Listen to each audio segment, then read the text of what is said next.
Psychedelics are a type of drug that are made specifically to change how you view reality. Or in other words, make you hallucinate. Make you see things that aren't there, feel things that aren't there, make you be able to smell colors. And the whole culture and science and everything behind it is just so interesting, and here's an iceberg that's gonna go really in depth on psychedelics. Go follow my Instagram, go join my Discord. I have a live channel now where I go live sometimes, and by the way, this is all educational. Do not do anything illegal or harmful to yourself. So first up on this iceberg is DARE, or the Drug Abuse Resistance Education. This was an education program that tried to prevent the use of controlled substances, membership in gangs, and violent behavior according to themselves. The program was most prominent in the 1980s and 90s, and at the height of its popularity, DARE was found in 75% of American school districts and was funded by the US government. The program consists of police officers who make visits to elementary school classrooms, warning children that drugs are harmful and should be refused. DARE sought to educate children on how to resist peer pressure to take drugs. It also condemned alcohol, tobacco, graffiti, and tattoos as the results of peer pressure. So it was pretty much just, American propaganda. Now, what's really interesting about DARE is that a series of scientific studies in the 1990s and 2000s cast doubt on the effectiveness of DARE, with some studies concluding the program was harmful or counterproductive. Years after its effectiveness was cast into doubt, the program remained popular among politicians and many members of the public, because most people thought that it just ought to work, it ought to just help society because drugs are bad, but the studies showed that it was pretty much harmful and just counterproductive. And then eventually in the early 2000s, funding for the program was greatly reduced. And what's funny about it is the program made these t-shirts and other items branded with the DARE logo and anti-drug messages like DARE to resist drugs and violence. But then these items were repurposed by drug culture as ironic statements starting in the 1990s, and they're still used today.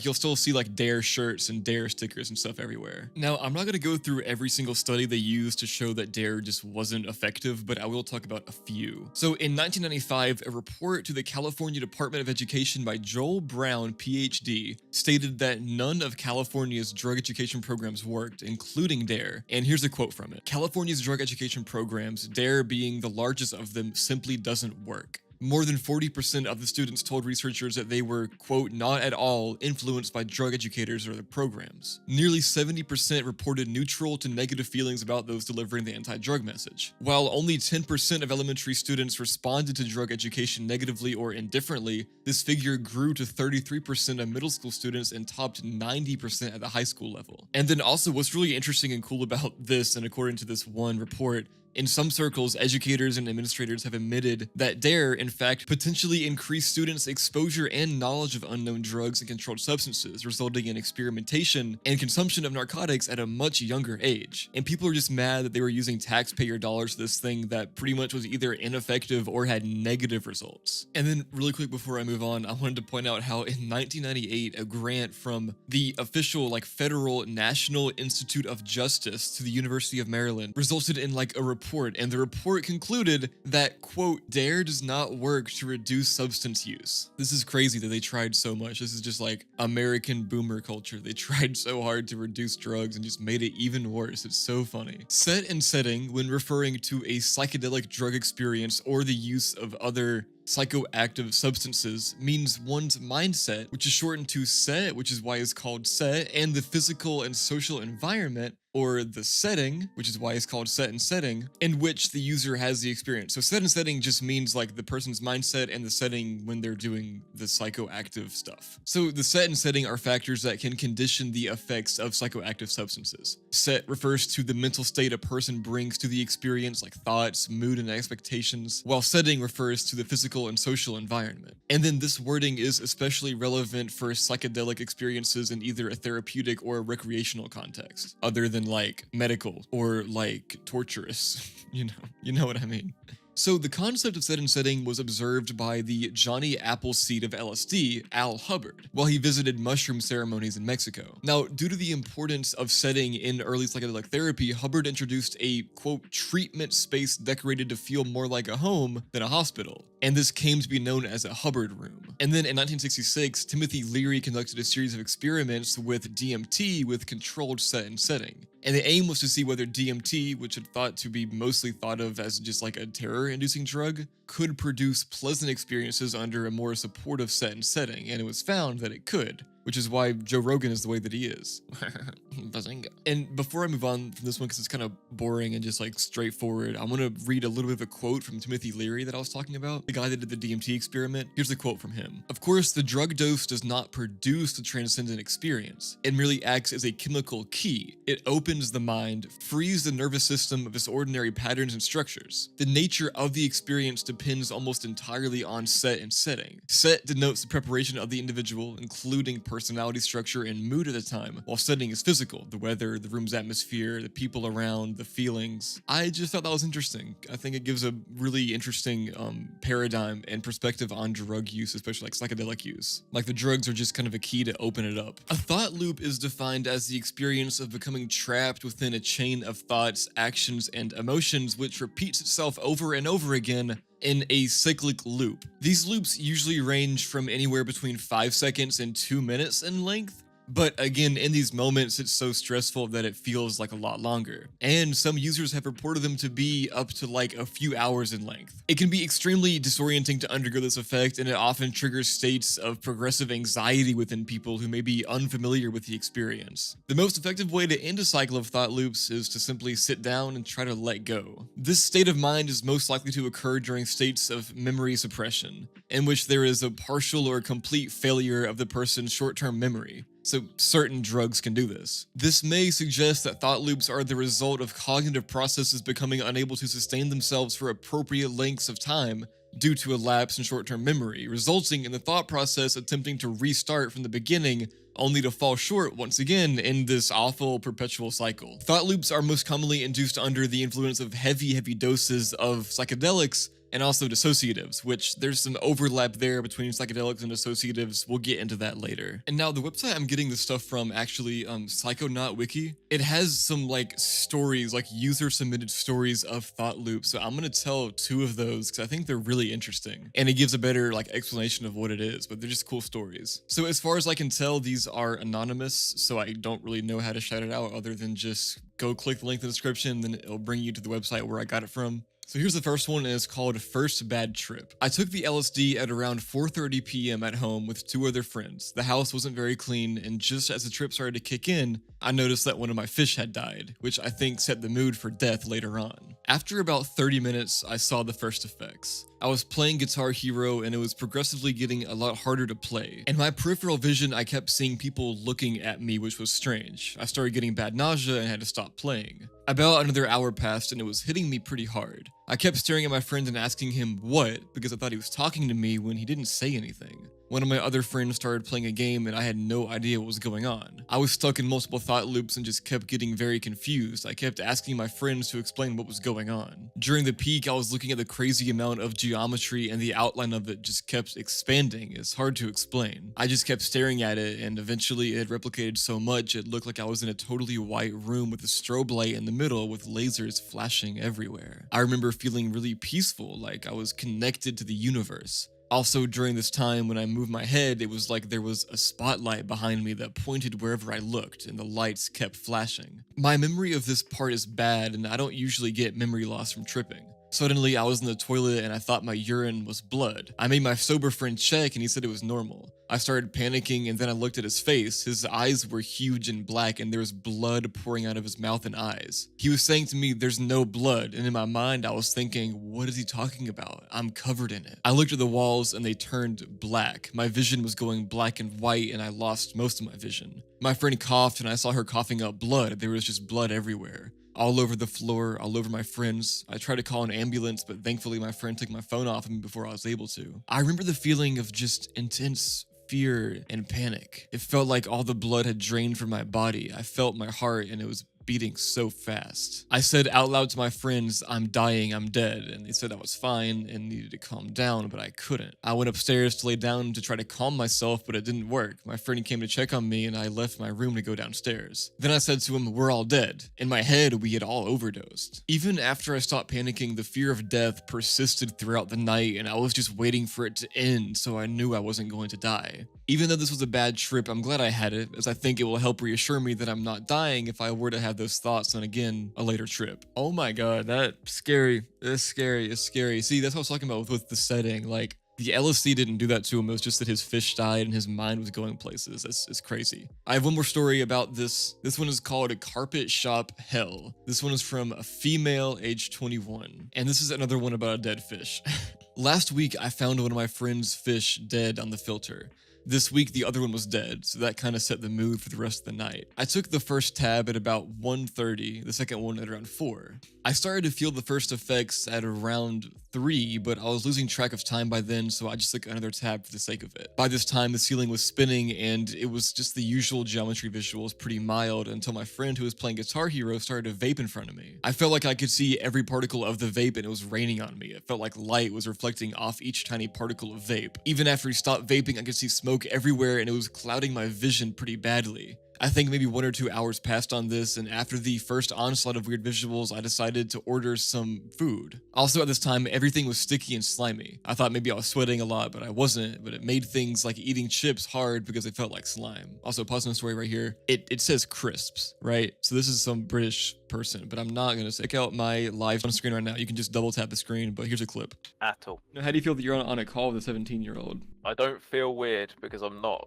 I do have a, to be fair, I do have a dream Minecraft. Yeah, but you literally sent me a picture of your dick. Anyways, something really weird happened. I lost my ability to comprehend human speech at around 8 or maybe 9 p.m. I think my friends thought I was just effing around, but it was really bad. I could hear what they were saying to me and I could link their voices with their faces, but the words just weren't making sense. I couldn't speak very well at this point either. My speech was like that of a child. It was really frustrating and upsetting to me, and I cried a little, only not much, because I was trying to order food for my boyfriend, but I couldn't understand what he was saying to me. I had to have everyone type to me because I just couldn't understand. This continued until 12 a.m., which is when I started to feel a considerable good change. I still couldn't understand what people were saying, but I just shut off and listened to some good music. This is when Carpet Shop Hell kicked in. My visuals at this point were quite nice. It was Christmas in the room, and if I looked to the side or at my phone, I could see a Christmas tree in the middle, and there were red and gold lights and a snowy window, and I was wearing a Christmas jumper. When I looked away, they disappeared, and the same thing happened again, but with a hockey rink. Anyways, then a carpet shop. I spent 2 hours in that carpet shop trying to get away from the insistent nagging of something inside me to buy a carpet. Side note, for some reason, I have a fear of carpet shops, so I feel like this was supposed to be a bad trip because it was trying to play on one of my worst fears, but it wasn't even a nice carpet shop. It was mediocre at best, the carpets were bad, and I wasn't scared at all. I just didn't want to be at the carpet shop. Nobody takes psychedelics to trip to a carpet shop. Then my consciousness sort of split into multiple facets. I was on the phone to my sober friend remembering old school times, but I was still at the carpet shop, and it was still Christmas, and also, I was at a Starbucks drinking hot chocolate and it was snowing outside. This was all pretty nice, but the carpet shop just wouldn't go away. I don't need to buy a carpet, and I thought if this drug is trying to scare me, why doesn't it make the carpet shop look like one of the ones I'm scared of? But it was just a really bland carpet shop. The sort of carpets you'd find at an elderly relative's house. This constant loop of shopping for a carpet that I didn't want was making me tired, so I tried to block it out. And then it was Christmas and Starbucks and everything nice instead of the carpet shop. But then the carpet shop came back. Some time passed on this endless carpet shop hell loop. I would go to other places too, like a fancy cruise and a car dealership, and also the room we were in suddenly had big staircases and huge snowy windows. But still though, the carpet shop would be in the back of my mind. So yeah, it goes on longer. I'm not gonna bore you with it because it's a pretty long story, but yeah, this is what I thought. Just can't escape it. It's scary. Ego death is a complete loss of subjective self-identity.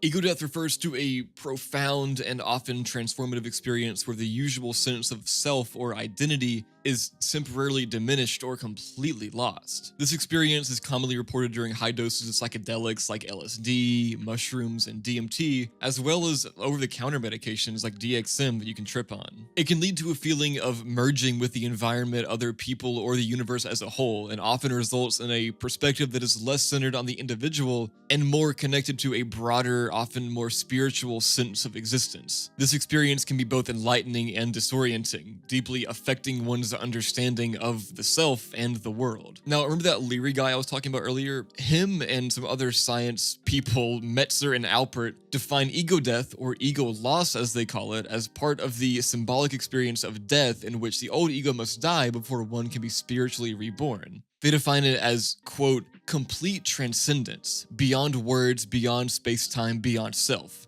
There are no visions, but below where the typical effects of the drug are not experienced. This dose varies between substances and individuals depending on factors like body weight, tolerance, and individual sensitivity to a drug. And these are really important because it is good for safety. It gauges the potency and effects of a substance, especially for new users or when trying a new batch of a substance. Okay, so apparently LSD makes you jump out of windows, and let's talk about that. The idea that LSD causes users to jump out of a window is largely a myth, stemming from sensationalized accounts and a pretty big misunderstanding of its effects. While LSD can induce altered states of mind, including hallucinations and a distorted sense of reality, these effects do not inherently lead to these extreme behaviors. However though, be careful, because in very rare cases, if someone experiences intense anxiety, panic, or a loss of touch with reality, psychosis, during a trip, they might act irrationally or harm themselves, so always be careful. But this is just a myth that was propagated by, the white middle class and the Catholic Church and the government. It's just literal, pretty much propaganda in a way. Just anti-drug propaganda. I'm not saying LSD is a good thing, and LSD is illegal, and don't do it because it's illegal, so don't do it. This is an educational video. But this idea is pretty much just kind of propaganda. Michael Pollan is known for his investigative work on the effects and cultural significance of psychedelics. His book, How to Change Your Mind, explores the history and resurgence of psychedelic drugs, focusing on their therapeutic potential for mental health issues like depression, anxiety, and addiction. Pollan also discusses his personal experiences with these substances, providing a pretty nuanced view on their use and the scientific, ethical, and legal issues surrounding them, because he's really smart, he knows a lot. So he kind of just adds his own personal opinions about how it could be useful with his scientific knowledge. And he strongly advocates for more research and a reconsideration of the societal and medical perception of psychedelics. He's kind of a poster child for psychedelia. He's also just a really smart guy. He has a book called The Omnivore's Dilemma, where he describes the 4 ways that human societies have obtained food: the current industrial system, the big organic operation, the local self-sufficient farm, and the hunter guy. He's just a smart guy. He's just a nerd. He's a nerd. He's smart. He wrote and narrated an audiobook for Audible about caffeine. He's done a lot, and he's just big in the psychedelic world because he's done a lot for making it more normal and to fight against the propaganda against it. Okay, this one's weird. This is the question that's plagued mankind since the 1970s. Will acid stay in your spinal cord? If you're going to be taking LSD, you might be wondering whether it will stay in your spinal cord or exit into your bloodstream, where it can travel to your brain and cause hallucinations. So for those who have ever tried acid, it's a hallucinogenic drug, obviously, and some people believe that if you ingest too much LSD or acid, same thing, it'll stay in your spinal cord forever. However, this isn't true at all. The answer is really simple. LSD only stays in your body for as long as you experience the full effect. It could be between 30 minutes or 12 hours, depending on how much you take, your weight, what else you've got going on, what else you ate that day, etc. And then once you stop feeling the effects of LSD, it's left your system and it can no longer be detected by a drug test. Now, I don't know where the theory came from that it stays in your spinal cord. I don't know where this came from, but it's a thing apparently where people think that it's in your spine. The belief probably comes from the long-held idea of flashbacks, which are themselves difficult to prove or quantify. It's generally accepted by scientists that flashbacks, if they do exist, are a result of drugs being stored in the spinal column or elsewhere in the body. So I don't know where this comes from. I don't know where the spine comes from. I get oh, maybe people think it stays in your body. I don't know why the spine though.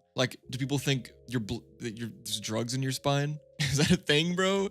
I'm gonna open a spine store to sell to people, and they can just trip on LSD from dead people's spines. All right, let's talk about psilocybin for depression. Over the last 20 years, there has been a growing of research with classic psychedelics, the pharmacological class of compounds that include psilocybin, an ingredient found in so-called magic mushrooms. Now, obviously, this can make you trip, but there's also other things. Treatment with psilocybin has shown promise in research settings for treating a range of mental health disorders and addictions. Now, for a study, some researchers recruited 27 participants with a long-term history of depression, most of whom had been experiencing depressive symptoms for approximately 2 years before recruitment. 88% of the participants had previously been treated with standard antidepressant medications, and 58% reported using antidepressants in their current depressive episodes. After screening, participants were randomized into one of 2 groups in which they received the intervention either immediately or after an 8-week waiting period. At the time of treatment, all participants were provided with 6 to 8 hours of preparatory meetings with 2 treatment facilitators. Following preparation, participants received 2 doses of psilocybin, given approximately 2 weeks weeks apart between August 2017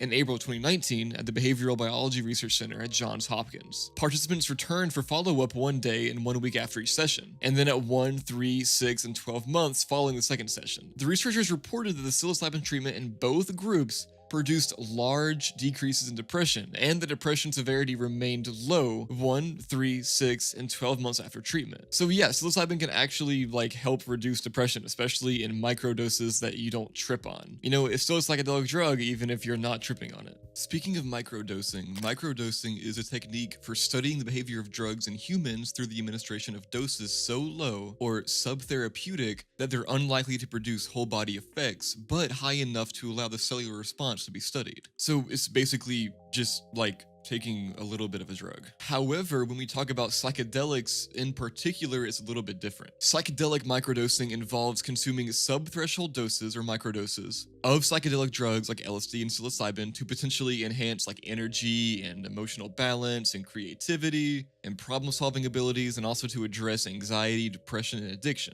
LSD and psilocybin are the most commonly used substances for microdosing. And a lot of people do this. I had a I had a hairdresser that would not that just kept telling me about how she was microdosing psilocybin tea. It's okay. Next up, we have psilocybin chocolate bars. So apparently there are these magic mushroom chocolates that have psilocybin in them, and it's just chocolate. They're sold in California, and they're just chocolate but with psilocybin in it.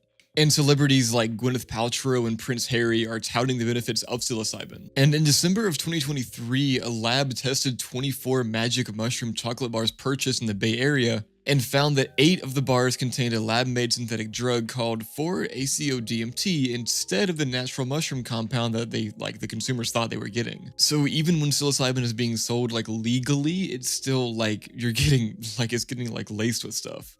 Apparently, this kind of contamination is prevalent in magic mushrooms thanks to bad actors in the psychedelic industry, because it has a really similar effect, but it's a whole lot cheaper to make. Also, apparently, some of the bars contained 10 times the amount of the drug as the other ones, meaning that someone could totally just accidentally consume a much larger dose of the drug than they intended to. Which doesn't even make sense that much though, because magic mushrooms psilocybin is still pretty cheap to make. Alright, next up we have Alan Watts. Alan Watts was an English writer, speaker, and self-styled philosophical entertainer known for interpreting and popularizing Buddhist, Taoist, and Hindu philosophy for a more Western audience. Watts gained a following while working as a volunteer programmer at the KPFA radio station in Berkeley. He wrote more than 25 books and articles on religion and philosophy, introducing the emerging hippie counterculture to the way of Zen, which is a book that he wrote in 1957. He also argued that Buddhism could be thought of as a form of psychotherapy. He also explored human consciousness and psychedelics in other works he did, like The New Alchemy in 1958 and The Joyous Cosmology in 1962. And his lectures found a lot of popularity after he died through regular broadcasts on public radio,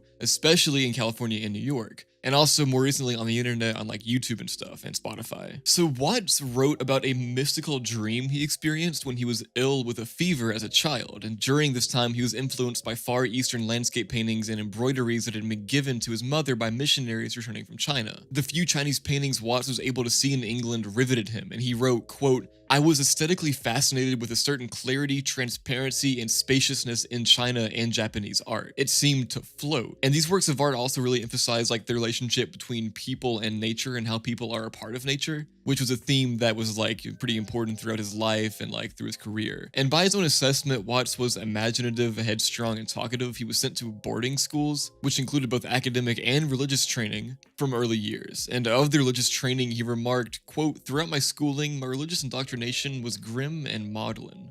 By the way, praise Jesus. Watts spent several holidays in France in his teen years, accompanied by Francis Crusha, a wealthy guy who was pretty interested in Buddhism. And then from this guy, Watts got introduced into Buddhism, and that kind of influenced him a whole lot. So I'm not gonna go too much more into his life because it's not that important, but he was just a really famous guy who kind of popularized Buddhism and psychedelics and just the whole hippie movement. Next up we got decriminalize natru. That's what the iceberg says, but I think it's a typo because I'm pretty sure it's just decriminalize nature. Decriminalize Nature, or DN, is a decentralized, transparent, open source movement to restore our connection to ourselves, community, and nature/Mother Earth. Starting with with the decriminalization of consciousness healing and consciousness liberating entheogenic plant and fungi allies. These entheogenic allies were co-created by our ancestors in partnership with nature, and for which our ancestors paid a heavy price of oppression and subjugation by controlling colonizing interests. That's what they're all about. So it's just a movement that is just like, yeah, decriminalize weed and mushrooms and that kind of thing. From what I can see, they mostly try to decriminalize like psychedelic mushrooms. It's like their main thing they try to decriminalize. They kind of focus on psychedelics, which I guess is why it's on this iceberg. But yeah, cool. Good for them, man. Good for them. Next up, we have MDMA puts holes in your brain. So apparently it's a common thing that taking ecstasy or MDMA can cause you to get holes in your brain. Apparently people claim that they saw the story on like a TV program a long time ago and they never forget it. And it's just been like a thing that has been told like down generations for a while. So a long time ago, like a number of years ago, there was research that was published that claimed that just one dose of ecstasy might cause permanent brain damage. And to support these claims, images of the brain were released that appeared to show what looked like a series of holes that were apparently caused by the use of MDMA. These findings made headlines around the world, and many people still remember it. What many don't know, though, is that a year later, the researcher had to admit that he got it wrong. The research had meant to involve injecting monkeys and baboons with MDMA, then observe their response.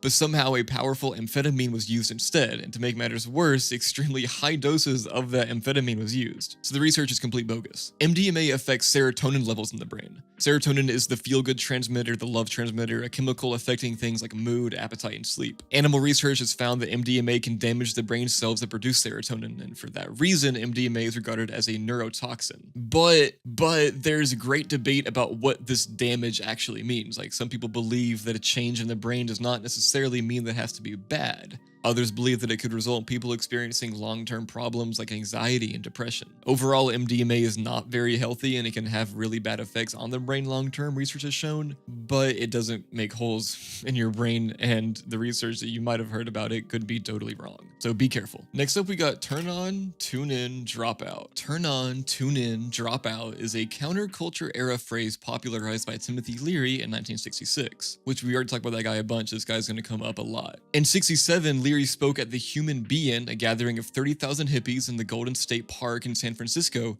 and phrased the famous words, turn on, tune in, drop out. It was also the title of his spoken word album recorded in 66. And on this lengthy album, Leary can be heard talking about like his views about the world and humanity, describing nature, Indian symbols, the LSD experience, peace, the meaning of inner life, and all of it is spoken in this like monotone, soft voice. And then in an interview in 1988 with Neil Strauss, Leary said that the slogan was, quote, given to him by Marshall McLuhan during a lunch in New York City. And basically this guy was like really into marketing, and he said like, okay, so you're into this hippie stuff, right? This phrase is going to be really marketable. And then it turned out to be right, because it became a really popular phrase, especially back in the 60s, 70s, and 80s. And then Leary explains what it means in his 1983 autobiography called Flashbacks, and I'm going to read directly from that for you. Turn on meant to go within to activate your neural and genetic equipment, become sensitive to the many and various levels of consciousness and the specific triggers engaging them. Drugs were one way to accomplish this end. Tune in meant interact harmoniously with the world around you. Externalize, materialize, express your new internal perspectives. Drop out suggested an active, selective, graceful process of detachment from involuntary or unconscious commitments. Drop out meant self-reliance, a discovery of one's singularity, a commitment to mobility, choice, and change. Unhappily, my explanations of the sequence of personal development are often misinterpreted to mean get stoned and abandon all constructive activity. So yeah, that's what he said. The dude basically said turn on, tune in, drop out, and then it became popular, and that's basically what happened. So moving on. Did y'all see the new Skibbity Toilet episode? Y'all watch Skibbity Toilet a bunch? Y'all mess with Skibbity Toilet or what? Next up, we got psychedelic psychotherapy. Psychedelic therapy refers to the proposed use of psychedelic drugs like psilocybin, MDMA, and LSD to treat mental disorders. And as of 2021, psychedelic drugs are controlled substances in most countries, and psychedelic therapy is not legally available outside clinical trials. With some exceptions, but you know, everything has some exceptions. I just know I gotta say that. There's some exceptions, you know, because if I don't say that, people are gonna in the comments be like, well, actually, in Malaysia in 1978, it was used legally. And I'm like, dude, shut up. Like, I know, like, I'm not talking about whatever, you know, there's some exceptions to this rule. It's legal sometimes, but The procedure for psychedelic therapy differs from that of therapies using conventional psychiatric medications. While conventional medications are usually taken without supervision at least once daily, in contemporary psychedelic therapy, the drug is administered to a single session, or in a single session, in a therapeutic context. The therapeutic team prepares the patient for the experience beforehand, and it helps them integrate insights from the drug experience afterwards. After ingesting the drug, the patient normally wears eye shades and listens to music to facilitate focus on the psychedelic experience, with the therapeutic team interrupting only to provide a reassurance if adverse effects such as anxiety or disorientation arise. As of 2022, the body of high-quality evidence on psychedelic therapy remains relatively small, and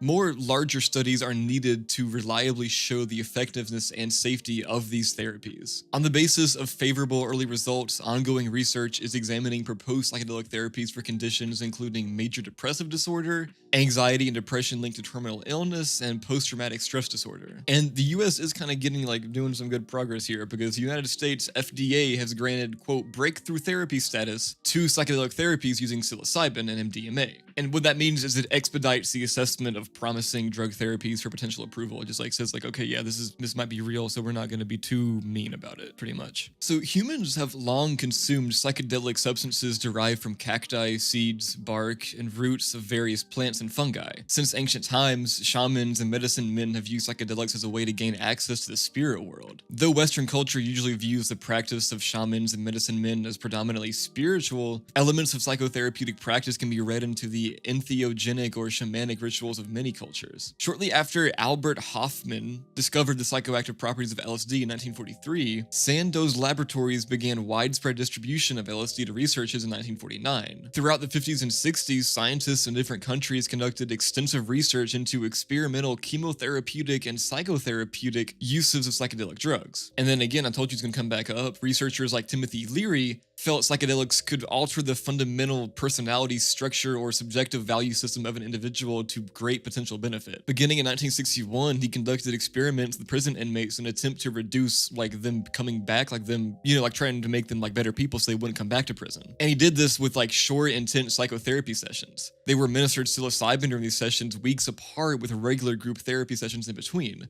And apparently it worked a little bit. But people don't like it. Psychedelics are seen poorly in society, whether it's for good reason or not. It's not really been given too much attention, too much funding because of that. There's a whole lot here I can go in about psychedelic therapy, like PTSD, depression and anxiety, reducing criminal behavior, different methods of doing it, like standard or psychocollytic, which by the way, psychocollytic therapy involves the use of low to medium doses of psychedelic drugs repeatedly at intervals of 1 to 2 weeks, when traditional is just doing it one time or on a few sessions. And then there's so many other variations like Claudio Naranjo, hypnodelic therapy, analytic therapy. Go research this yourself if you want. There's so much. This video is already going to be so long, and I don't want to make it any longer or make it more annoying for you to watch. Go check this out if you want to do it. It's really interesting, but we're going to move on to Ram Dass. Actually, let me look up how to pronounce this guy's name before I just butcher it. Hold on, let me see how to pronounce this. Okay, I think it's Ram Dass. I'll say Ram Dass. Ram Dass, also known as Baba Ram Dass, was an American spiritual leader, guru of modern yoga, psychologist, and writer. His best-selling book, Be Here Now, which has been described by multiple reviewers as seminal, helped popularize Eastern spirituality and yoga in the West. He authored or co-authored 12 more books on spirituality over the next 4 decades, including Grist for the Mill, How Can I Help, and Polishing the Mirror. Ram Dass was personally and professionally associated with Timothy Leary at Harvard University in the early 1960s. Then known as Richard Alpert, he changed his name to Ram Dass later, he conducted research with Leary on the therapeutic effects of psychedelic drugs. And then in 1967, he traveled to India and became a disciple of Hindu guru Neem Karoli Baba, who gave him the name Ram Dass, meaning servant of Ram, but usually rendered simply as servant of God for Western audiences. In the following years, he co-founded the charitable organization Siva Foundation and Hanuman's Foundation. From the 70s to the 90s, he traveled extensively, giving talks and retreats and holding fundraisers for charitable causes. In 97, though, he had a stroke which left him paralyzed, but he eventually grew to interpret this event to himself as an act of grace. And he couldn't speak for a while, but then he learned to speak again. He continued to teach and write books. But then he became seriously ill during a trip to India in 2004, and he gave up traveling and moved to Maui, Hawaii, where he hosted annual retreats with other spiritual teachers until he died in 2019. This guy was pushing. This guy really was pushing. imagine. This guy was like not gonna die. He was not gonna give up, bro. So this guy apparently taught at Harvard for a little bit. He was an assistant clinical psychology professor, and that's where he worked really close with Timothy Leary. He wrote so many books. He was really like influential with like the whole psychedelic movement. That's why he's so high in the iceberg. This guy was really important, really big. But this video is getting so long. I need to hurry the hell up because this iceberg is huge. I need to get going, man. Next up, we got MDMA for PTSD, which I already kind of talked about earlier with the psychedelic therapy, but I'm gonna go a little bit more in depth on specifically MDMA for PTSD, but I'm not gonna try to repeat myself.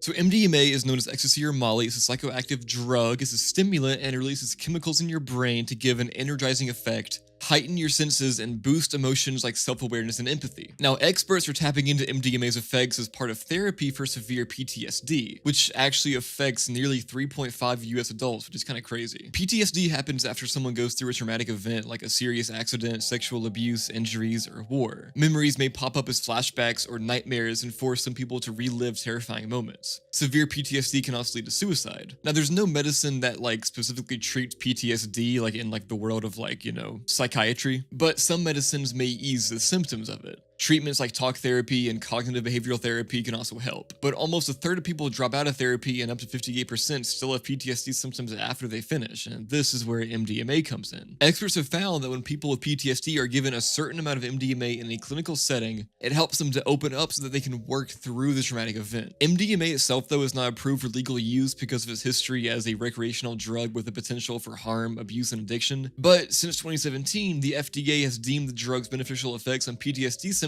to be breakthrough therapy like we talked about earlier, and they're kind of being like nicer about it. MDMA assisted therapy sessions can take some time. You may need 2 or 3 sessions over 12 weeks to see the benefits. Your therapist will tell you more about what to expect and how to prepare yourself. At each session, you'll get a tablet or capsule with a 125 milligram dose of the drug to swallow, and usually it takes about 45 minutes to take effect. Your doctor or therapist may follow up with a half dose 2 hours after the first one if they feel that it's necessary. The drug's effects on your brain and body can last up to 8 hours, which gives you time to revisit and work through painful events. And at least 2 psychotherapists will be there for the whole session to help you through what can be a pretty physically and emotionally draining process. Scientists are still looking into MDMA's benefits for people with PTSD in clinical trials, but the results have been promising. The researchers say that MDMA-assisted therapy may have more benefits than any other psychotherapy or medication that's now used to treat severe PTSD. In fact, they say the PTSD symptoms can be controlled or reduced after one course of 2 or 3 sessions, and the benefits may be long-term. One study found that 67% of people reported that they no longer met the criteria for PTSD a year after they finished MDMA-assisted therapy. These findings have led the FDA to grant it the expanded access status. This means that mental health professionals can give the drug to certain people who have a very severe form of PTSD that may be life-threatening without a clinical trial. It can also be given to people whose PTSD doesn't respond well to other types of therapy and who can't be a part of phase 3 clinical trials. And because the treatment is given in that like controlled setting, the potential for abuse is low. MDMA is also proving to be cheaper than other alternative therapies for severe PTSD that may take longer and need more drugs and professional assistance, so that's good. Next up, we have MAPS, or MAPS, or Multidisciplinary Association for Psychedelic Studies. MAPS is an American nonprofit organization working to raise awareness and understanding of psychedelic substances. MAPS was founded in 1986 by Rick Doblin and is based in California. What MAPS does is it helps scientists design, fund, and obtain regulatory approval for studies of the safety and effectiveness of a number of controlled illegal substances. MAPS works closely with government regulatory authorities worldwide like the FDA and the European Medicines Agency, or EMA,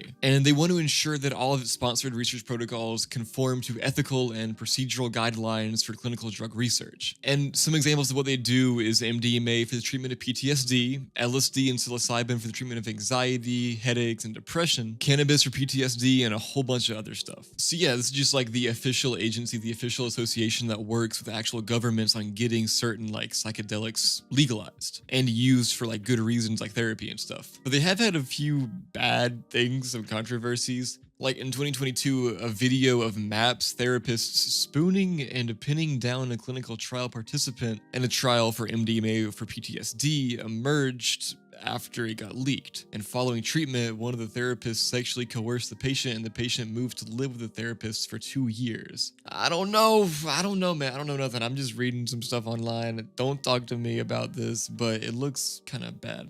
Sexual assault's not good, and I condemn them for that. Next up, we have 1950s housewife on LSD. So a recently discovered clip of a 1950s housewife on an acid trip became a viral video sensation. In the 8-minute video, Los Angeles doctor Sidney Cohen administers a dose of acid to a self-described, quote, normal woman who had volunteered to participate in a study on the effects of LSD. Hours after taking the drug, the woman is clearly in the grips of a hallucinogenic reverie, agape at the wonders of the world around her. She's tripping balls. She says stuff like, "I've never seen such infinite beauty in my life." She also says, "I wish I could talk in Technicolor. I can see all the molecules. I'm part of it. Can't you see it?" The clip originally aired on television in 1956 when the drug was still legal curious, years before it had become a controversial and illegal counterculture touchstone of the 1960s youth movement. So before it was cool, pretty much. Next up, we have LSD changes your chromosomes. So this one, I'm too stupid to be talking about the actual realness and science behind this. I'm just gonna give a little bit of information from what I can gather online. So taking LSD apparently can lead to some chromosomal changes, and we're going to talk about what I mean by kind of. So many studies have tried to figure out if LSD can damage our genes, like causing breaks in chromosomes when used in experiments outside a human body. They sometimes saw damage, but only with really high doses that you wouldn't use in normal use. And this makes it hard to say if those results matter for people who just want to take LSD. When they looked at people who were real people using pure LSD, very few showed any genetic damage. However, people who use street LSD, which might be mixed with other stuff, showed more genetic issues. This suggests that problems might be due to other drugs mixed with the LSD and not LSD itself. Studies using fruit flies and more detailed genetic tests found that LSD doesn't really cause mutations unless you use unrealistically high amounts. They think LSD might interact with DNA, but not in a way that seriously harms it. Earlier studies thought LSD could cause birth defects, but later, more thorough studies didn't find any strong evidence for this. A few reports connected street LSD with some birth defects, but it's unclear if LSD was really the cause. So that's the dumbed down version. There's a whole bunch of clinical stuff and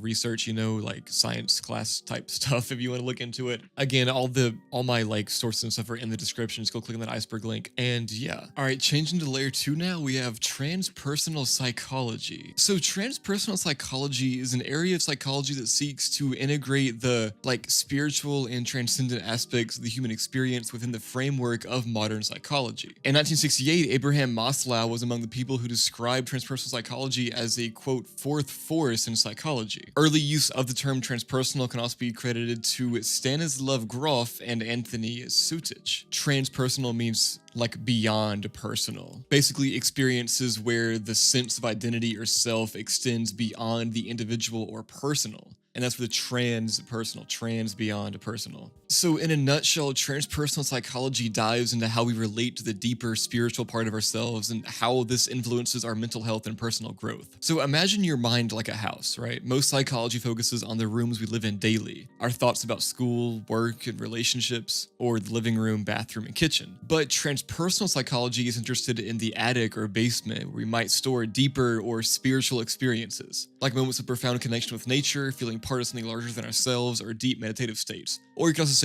maybe going outside in your front yard, where it's not inside your house, it's beyond yourself. It's adding an extra layer to understanding who we are, not just looking at our day-to-day life, but also considering our bigger spiritual connections and experiences. This approach can help people find meaning, cope with life's challenges, and foster personal growth by integrating these broader aspects into their understandings of themselves. Next up, we got Sandoz. Sandoz is a Swiss company that focuses on generic pharmaceuticals and biosimilars. Now, the reason why this company is on this iceberg is that Sandoz Laboratories is historically significant in the context of psychedelics due to its role in the synthesis and introduction of LSD to the world. In the 40s, a chemist named Albert Hofmann, we've just talked about before, who worked at Sandoz, first synthesized LSD in 1938 while researching derivatives of ergot, which is a fungus that grows on rye. Hoffman accidentally discovered the psychedelic effects of LSD in 1943 when he absorbed some through his skin. Recognizing the potential of LSD, Sandoz started producing it under the name Delicid and marketed it as a psychiatric drug.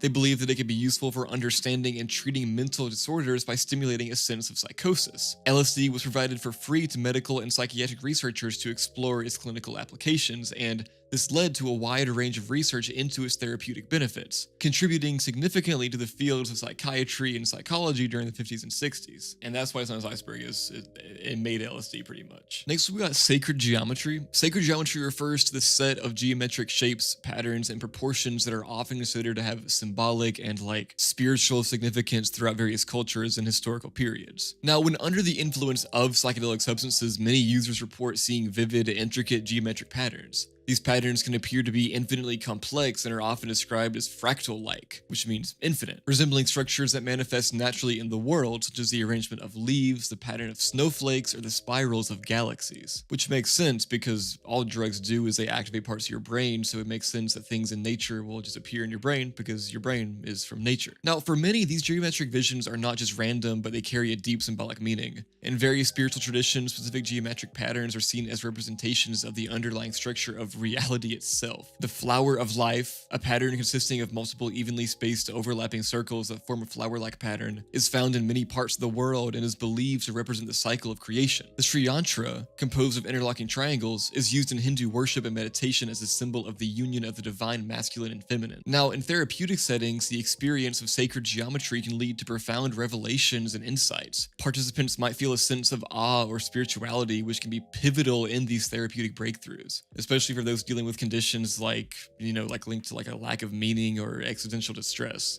Next up, we got salvia extract. Salvia dininorum, often simply referred to as just salvia, is a plant native to the Oaxaca region of Mexico, where it has been used traditionally by the Mazatec indigenous people, primarily for shamanic and spiritual practices. Salvia extract, which is more potent than the leaves used in traditional ceremonies, contains the active compound salvinorin A, known for its intense dissociative and hallucinogenic effects. Now, that salvinorin A psychoactive compound is unique among natural psychedelics, as it's not an alkaloid but a terpenoid, and it does not act on the serotonin receptors like most classic psychedelics do, like LSD or psilocybin. Instead, it binds to kappa opioid receptors in the brain, and this binding leads to the profound and distinct effects of salvia, which can include, first of all, visual hallucinations. Users can experience vivid visions of geometric patterns, otherworldly landscapes, or elaborate scenes that may seem surreal or deeply meaningful, or physical sensations, and these can range from feeling as though one is merging with objects or experiencing the body twisting or stretching in impossible ways. Also, disconnection. Users often report a feeling of detachment from reality, which can be so intense that it feels like traveling to other dimensions or being in completely different realities. And then finally, temporal distortion, like time can seem to slow down, stop, or become irrelevant. Salvia extracts are typically smoked or vaporized to induce quick onset, short-lived psychedelic experiences that last from a few minutes to about half an hour, which is again different from LSD and psilocybin, which both last multiple hours, usually. The intensity and nature of the experience can vary widely depending on the dose and the individual sensitivity to the extract, and again, remember the set and setting from earlier. Now, salvia is pretty, it's considered somewhat controversial due to the intensity and unpredictability of the effects, and it's not typically considered to be recreational because the experiences that it induces are usually pretty overwhelming and disorienting. I said usually, so I'm not saying everybody, but usually. Researchers and psychonauts are interested in salvia for its potential to explore consciousness and the mechanism of action, different from other psychedelics, which could contribute to new understandings in psychotherapy. But it's not legal for that yet, and there's interest in it a little bit, but it's not really legal or used for any kind of therapy yet. Next up, we got Owsley Stanley. Now, Owsley Stanley, also known as Bear, was a pivotal figure in the psychedelic culture of the 1960s, especially known for his role as a prolific manufacturer of high-quality LSD. His work had a significant impact on the counterculture movement and the popularization of LSD during that era. Stanley was a sound engineer for the Grateful Dead, and his involvement with the band allowed him to deeply influence the psychedelic music scene. However, his most notable contribution was his synthesis of what was then considered the purest LSD available, famously known as the Owsley acid, or Owsley acid, whatever how you pronounce it. So this guy was pretty much the Walter White of LSD back in the day. This acid was distributed at the infamous acid tests, public parties involving the consumption of LSD and multimedia performances, which were critical in spreading the psychedelic experience and ethos. His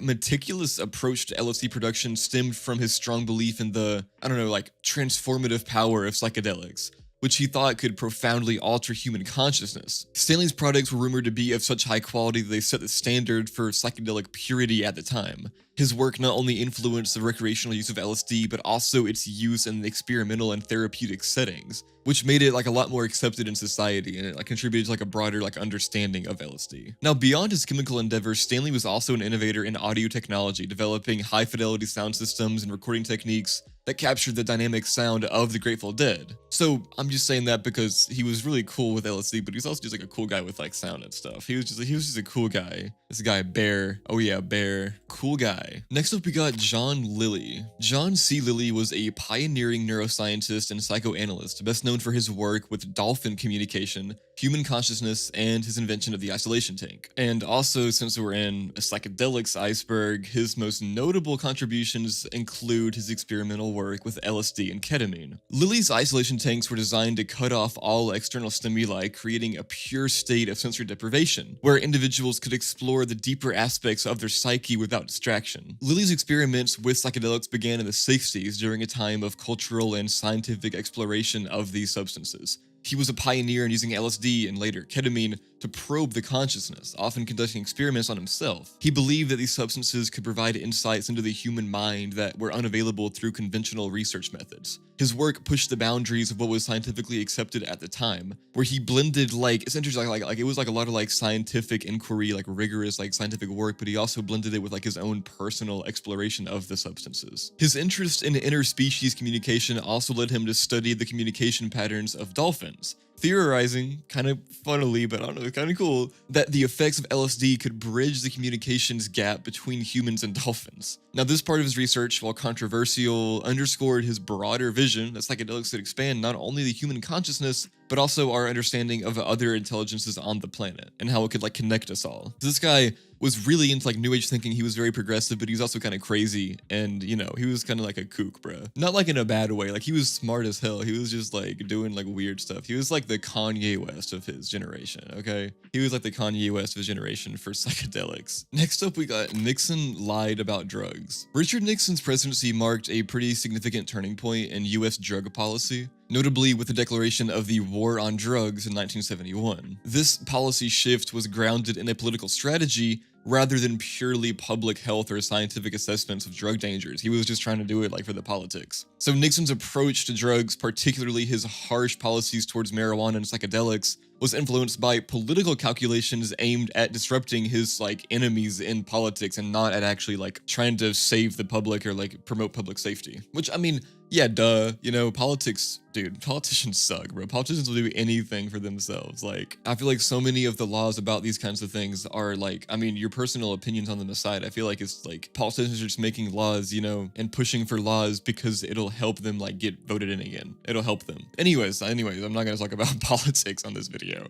Nixon's administration is often accused of deliberately spreading misinformation about drugs to manipulate public opinion and justify stringent drug laws. According to statements by Nixon's domestic policy chief, the Nixon campaign had two main enemies, the anti-war left and black people. That's not me saying it, that is like a quote from this guy, from his chief or whatever. His chief alleged that by associating the anti-war left with marijuana and black people with heroin, and heavily criminalizing both drugs, the administration could disrupt these communities, and then arrest their members and then vilify them night after night on the evening news. And although the account of this chief guy was given years later and has been subject to scrutiny, it does align with the administration's aggressive tactics and rhetoric around drugs. So just some examples of what he did, like for instance, marijuana was placed in Schedule 1, a category for drugs considered to have a high potential for abuse and no accepted medical use, a classification that many experts consider to be unwarranted given the evidence at the time. Like, we know that marijuana is good for medical use, and like, Nixon was just being a bad guy, bro. Nixon is a bad guy, bro. Nixon had L Riz, dog. Nixon had no Guyot, L Riz, L president, bro. He got ratioed out of there, dog. Not very skibbity. And also, Nixon was like racist as hell. He had like aggressive policing going on, like heavy sentencing for drug offenses that were disproportionately affecting African American and Latino communities. which still is a problem today because of what he did. Like, he started that problem. Anyways, moving on. Next up, we got acid tests. The acid tests were pretty much just a series of parties held by an author named Ken Kesey, primarily in the San Francisco Bay Area during the mid-1960s, which we've already talked about how that area and that time was big for LSD. And no surprise, the party was centered on the use of an advocacy for the psychedelic drug LSD, or acid tests. The name acid test was coined by Kesey after the term acid test used by gold miners in the 1850s. He began throwing the parties at his farm at La Honda, California. The merry pranksters were central to organizing the acid test, including pranksters such as Lee Quarnstorm and Neil Cassidy. And by the way, the merry pranksters were like Ken Kesey's like followers pretty much. And then other people were involved as well, including Owsley Stanley, who we talked about before. Kesey took the parties to public places and advertised with posters that read, "Can you pass the acid test?" And the name was later popularized in Tom Wolfe's 1968 book, The Electric Kool-Aid Acid Test. There were a lot of musical performances from the Grateful Dead, who we also already talked about, along with black lights, strobe lights, and fluorescent paint. The acid tests were notable for their influence in the LSD-based counterculture of the San Francisco area, and also like part of the transition into the hippie movement of the 60s and 70s. Grateful Dead. The Grateful Dead was a rock band deeply intertwined with the 1960s and 70s counterculture, particularly known for its close association with the psychedelic movement. Their music, lifestyle, and concerts became a central part of the psychedelic experience for many fans. The band fostered an environment that encouraged exploration of altered states of consciousness primarily through LSD. And the Grateful Dead became more popular through the acid tests we just talked about, like those parties. And Grateful Dead played a pretty big part in popularizing the drug of LSD in the first place. But I already kind of talked about the Grateful Dead earlier with that one guy, so moving on. And pathogens. And pathogens, such as MDMA, are a class of psychoactive drugs that produce feelings of emotional communion, oneness, relatedness, and emotional openness, particularly at social gatherings like raves or music festivals. While not traditionally included under the umbrella of like psychedelics, which are obviously known for like producing, visual and auditory hallucinations, and pathogens are often discussed in the context of psychedelic culture due to their ability to induce profound states of emotional and social connection. MDMA, for example, is renowned not only for its ability to reduce fear and anxiety, but also for its potential in therapeutic settings, which we've already talked about at length. Alright, next up we got candy flipping. Candy flipping is a colloquial term, or drug slang, which refers to the psychoactive experience of combining LSD with MDMA. These two chemicals have been used separately, obviously for like recreational use and stuff, blah blah blah blah blah, but together these substances are alleged to allow the user to reach a psychological state in which they feel like the ability to freely and critically analyze their emotions, belief systems, relationships, etc. However, candy flipping often tends to be a purely recreational thing to do. So the two drugs are reputed to complement each other, giving a layered aspect to the experience, resulting in the user feeling more empathetic and in touch with their subconscious and their emotions, as well as being extremely interested and excited by ordinary sensory stimulation. However, specific details about the effects are hard to list as they depend on the ratio and strength of both dosages. And even then they vary from user to user and rarely produce the same kind of experience in a repeat user, so every time it's going to be different. Plus, according to personal experience, users tend to take one drug long before the other in order to ride the high created by the first drug, with this naturally being at a different point in time each time done. With both drugs having relatively long-lasting effects, the intense and often euphoric experience of candy flipping can last for hours. Psychoanalysis and psychotherapy without the guidance of a trained counselor of some description can be especially pretty bad under these conditions, as the user is always likely to touch upon a subject which is not easily handled in an intoxicated mindset. Mood swings are also an issue, as well as other side effects including panic attacks and depersonalization. In the long term, overuse of them can result in depression or minor mental health problems, although a large number of users tend to try it purely for novelty, just for fun. And to date, there have been no clinical trials where this actually happened, like where they were doing candy flipping, but it's a thing people do for fun, it's exciting, it's new, people do it. Next up we got shamanism. Shamanism is an ancient spiritual practice found in cultures around the world, characterized by practitioners, known as shamans, who are believed to interact with the spirit world through altered states of consciousness such as trances. The purpose of these transactions is often to serve as the intermediaries or messengers between the human world and the spirit world,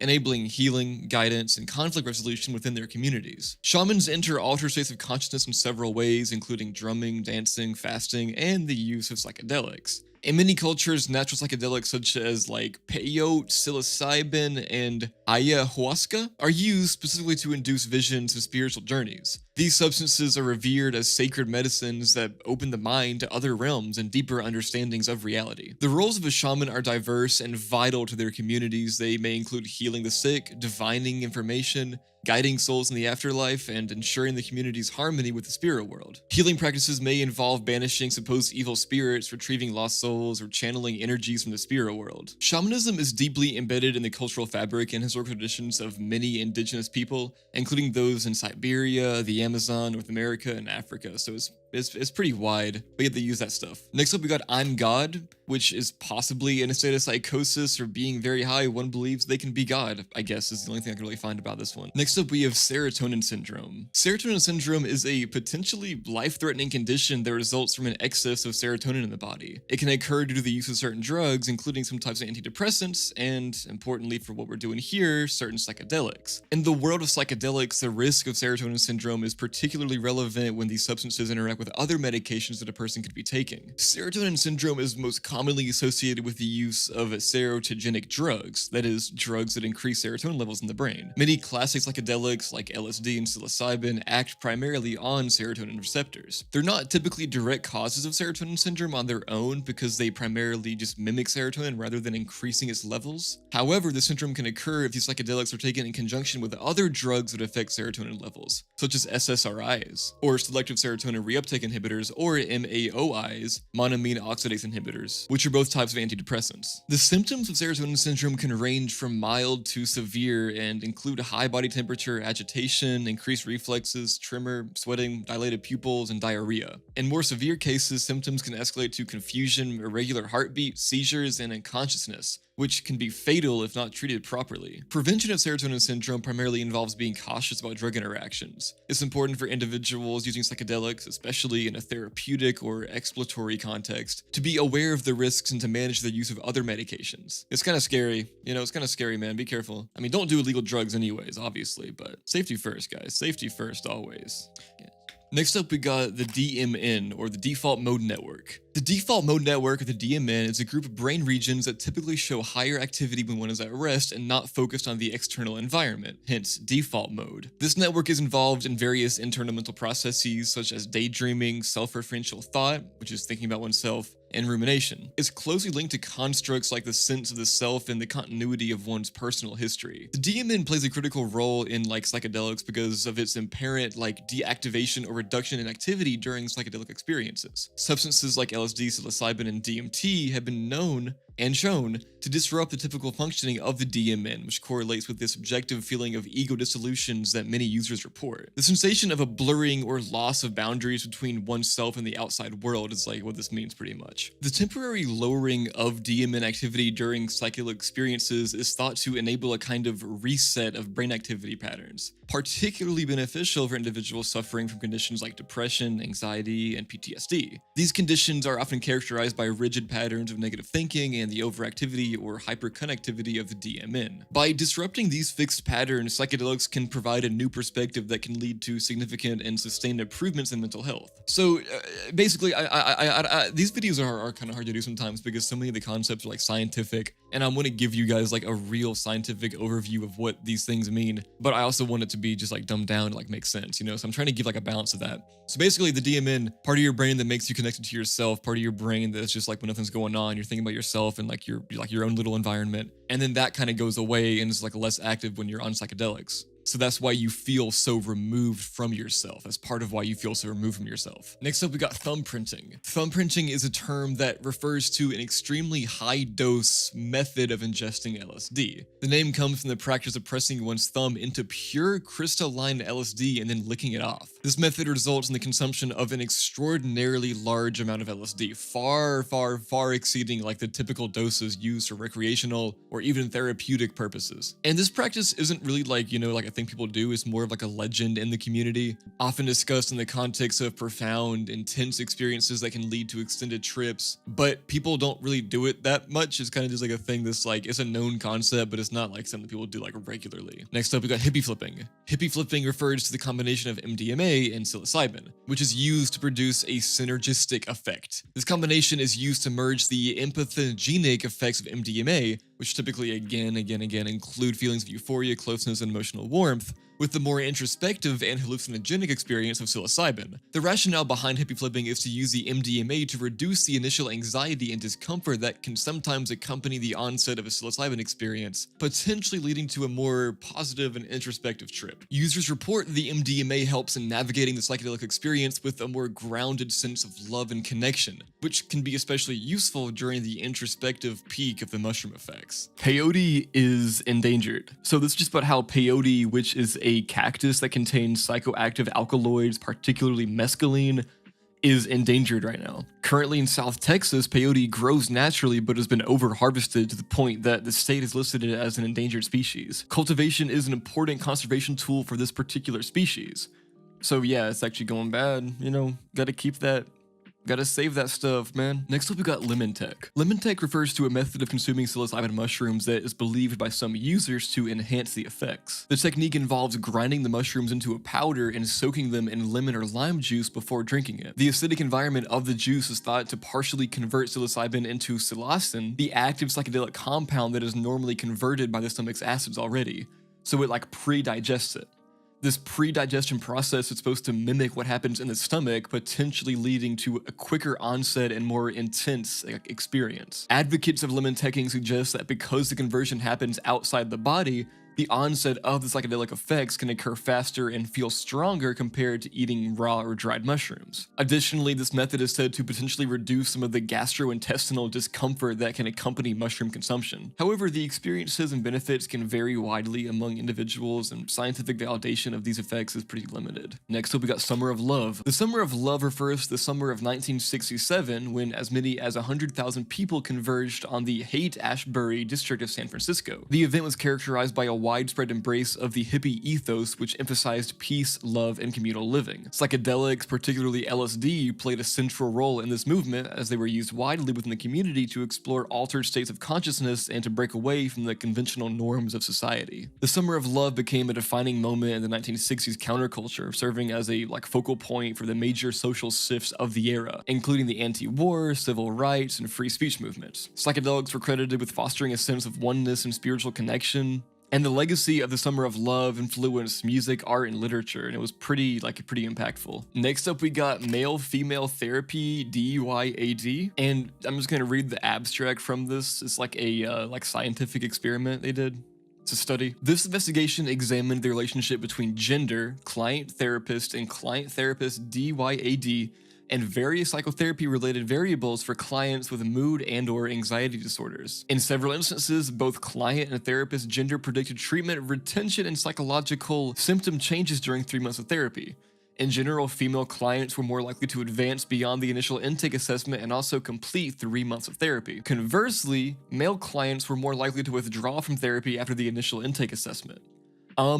Cool. Next up, we got Bicycle Day. Bicycle Day commemorates the day when Dr. Albert Hofmann, a Swiss chemist, first intentionally ingested LSD and experienced its profound effects, which included a now legendary bicycle ride home from his laboratory in Basel, Switzerland. This event occurred on April 19th, 1943, marking the first ever acid trip and paving the way for decades of psychedelic exploration. And here is the story. Dr. Hofmann first synthesized LSD in 1938 while working at Sandoz Laboratories in Basel, and we've already talked about him a little bit. 5 years later, on April 16th, 1943, Hofmann decided to revisit his LSD synthesis for further testing. During the process, he accidentally absorbed a small amount of the substance through his fingertips, like we already talked about. Blah blah blah, he figured out what LSD did. On April 19th, Hofmann intentionally ingested 250 micrograms of LSD, which he guessed was a threshold dose, but it turned out to be a much stronger dose. Within an hour, he felt severe and disorienting effects. Due to wartime restrictions, vehicles were scarce, so he decided to ride his bicycle home. The bike ride home was surreal and challenging. Hoffman struggled with feelings of anxiety, fearing he had poisoned himself. He later described sensations of being motionless, disoriented, and overwhelmed by the vivid shapes and colors altering the environment around him. Once home, Hoffman's condition initially worsened. His neighbor appeared to him as a malevolent, witch-like figure, and he felt a sense of doom. However, after a doctor confirmed that his vitals were normal and there were no signs of a physical illness, Hoffman began to enjoy the experience. His fear subsided and gave way to a sense of good fortune and enjoyment as he beheld what he described as a, quote, uninterrupted stream of fantastic pictures, extraordinary shapes with intense kaleidoscopic play of colors. The next morning, Hoffman felt refreshed with a clear mind, experiencing what he described as a sense of rebirth. He was left with a firm belief in the potential of LSD, which led to further research and its eventual introduction to psychiatric use. Alright, and that was layer 2. Let's move into layer 3, starting with penis envy. Penis envy mushrooms are a variety of mushrooms that contain the psychedelic compound psilocybin. Although some people report mental health effects like any drugs, they carry risks. Now, as the name suggests, penis envy mushrooms resemble a human penis. They have a swollen, rounded cap and a thick stem. These mushrooms are a particularly potent variety of psilocybin mushrooms. Now, when someone consumes penis envy mushrooms, they kind of go through a trip. Obviously, there's psilocybin in it. But what makes these special is that they look like penises, which is pretty cool. I mean, take a look at these bad boys. Take a look at these bad boys. It's called phallus impudicus. Oh, that's so funny. Okay, I'm a child. This is funny, bro. This is funny. Next up, we got toad venom endangered. So toad venom, particularly from the Colorado river toad, also known as a Sonoran desert toad, contains 5-MeO-DMT, which is a psychedelic. This toad species is native to northern Mexico in the southwestern United States, and its venom has been used for various purposes, including medicine and modern psychedelic therapy. But here's the thing, it's endangered. It's endangered. And it's endangered, but the International Union for Conservation of Nature listed as a least concern, bro. Come on, just because it has DMT in it, it's still an endangered species. We gotta take this seriously. Next up, we got Uncle Ben's. This just means that you can grow psychedelic mushrooms with Uncle Ben's rice. That's pretty cool. Next up, we got British Army LSD. So in 1964, the British military gave LSD to a group of Royal Marines during a training exercise. They pretty much just wanted to see if the drug could be utilized as a weapon of war, but the experiment ultimately ended in failure because the troops were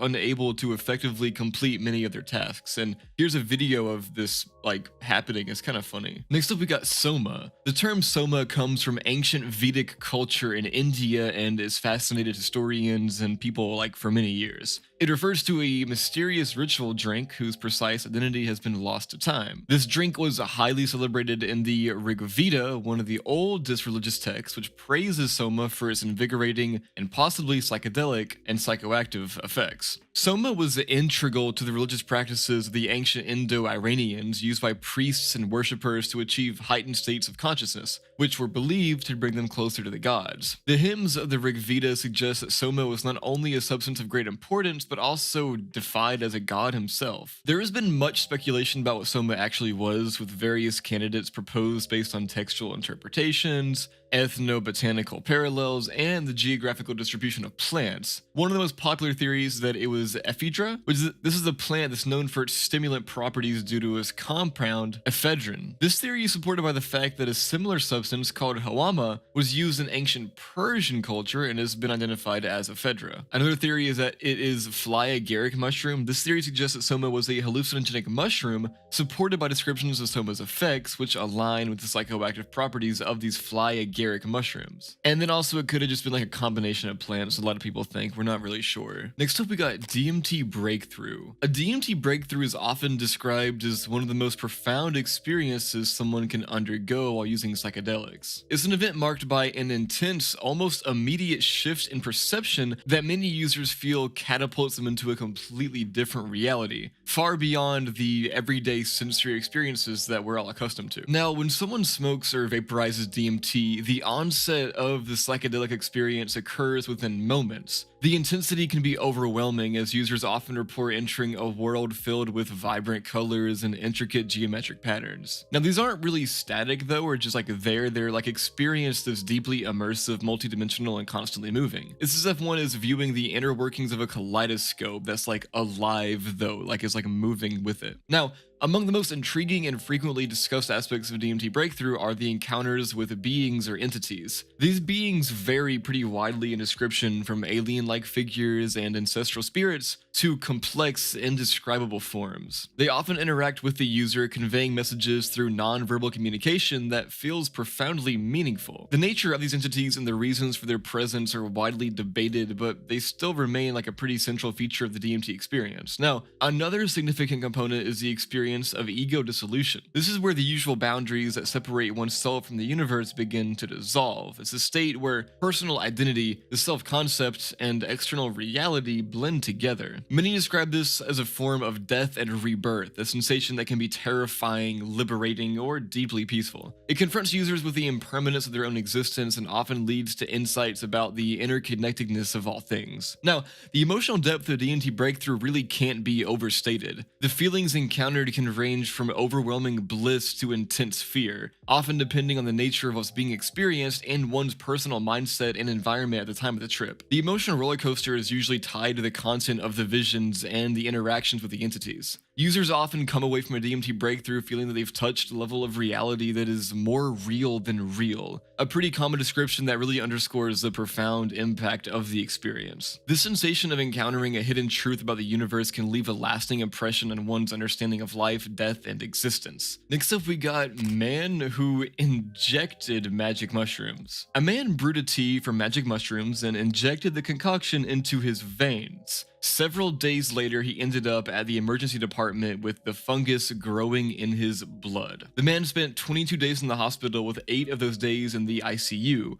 where he received treatment for multi-system organ failure. Now released, he's still being treated with a long-term regimen of antibiotic and antifungal drugs, according to a description of the case published on January 11th. Now, this, I'm not saying I'm against magic mushrooms, but this does kind of underscore the need for more public education and knowledge regarding dangers of this kind of thing, you know? Now, by injecting shrooms into his bloodstream, the 30-year-old patient had hoped to relieve symptoms of bipolar disorder and opioid dependence, according to the report. His family members noted that he had recently stopped adhering to his prescribed bipolar medications and was cycling between depressive and manic states. The man found online reports that describe the potential therapeutic effects of hallucinogens like LSD and mushrooms, which prompted him to boil down shrooms into a tea. He filtered the tea by drawing it through a cotton swab before injecting it into his body, and in the following days, he became lethargic and nauseated, and his skin began to yellow. He soon developed diarrhea and began vomiting blood. His family found him and took him to the emergency room, noting concern that he also seemed very confused. The doctors noted that he could not participate in a meaningful interview due to his altered mental state. Multiple organs, including the liver and kidneys, began to fail, and the man was transferred to the ICU. His blood tested positive for a bacterial infection with the microbe,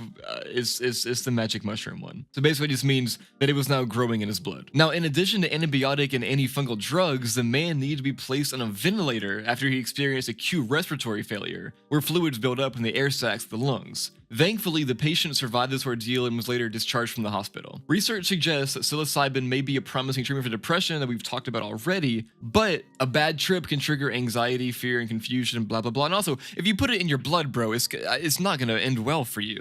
This guy is just crazy. Next up, we got brown sugar MDMA. When you hear the term brown sugar in the context of MDMA, it refers to a form of the drug that appears as brown crystals or powder. This hue typically stems from the presence of impurities or residual byproducts left over from the synthesis process used to manufacture MDMA. These impurities could be anything from unreacted precursor chemicals to byproducts that weren't fully washed out in the final steps of production. It's a common misconception that the darker color indicates a purer product. In reality, it just shows that the purification process may not have been fully optimized. Now, that's what it could be referring to, or it could be referring to this other thing. So there was a 2016 incident at a festival in Cambridgeshire, and it was a serious reminder of some dangers associated with drugs. So festival goers were sold a substance that they believed to be MDMA. However, it turned out to be a hazardous mix containing brown sugar and plaster of Paris. Plaster of Paris, commonly used in construction and crafts for making molds and casts,